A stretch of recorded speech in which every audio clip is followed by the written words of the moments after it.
അപ്പോൾ ഹായ്, നമ്മളിത് പിന്നെ ക്യാച്ചർ എടുത്തിട്ടുണ്ട്. ക്യാച്ചർ കേട്ടോ, ഓൾറെഡി ഇന്ന് വീഡിയോ ചെയ്തിട്ടുണ്ട്. പക്ഷേ ഇന്നൊരു വെറൈറ്റി എന്ന് വെച്ചാൽ നമ്മൾ അൾട്രാലൈറ്റോട്ട് ഇറങ്ങിയേക്കുന്നത്. 7 ഫീറ്ററോടെ കേട്ടോ അൾട്രാലൈറ്റിൻ്റെ. അപ്പോൾ ഇതിന് പറ്റിയ ഒരു ഫ്രോഗായത് ക്യാച്ചർ. ഇത് വെച്ച് നമുക്കൊന്ന് മീൻ പിടിക്കാം.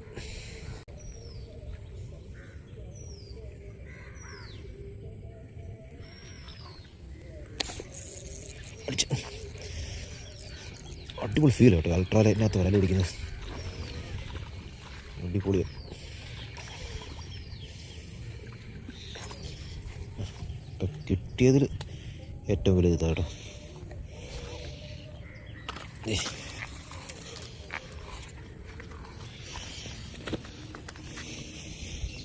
ഇപ്പം ഇത്തരം കൂട്ടത്തിൽ കിട്ടിയതിൽ ഏറ്റവും വലുത് തന്നെ 1.5 കിലോ ഉണ്ട്. ഇനി ഇത് ഫ്രോ ചെയ്തിരിക്കുന്നു.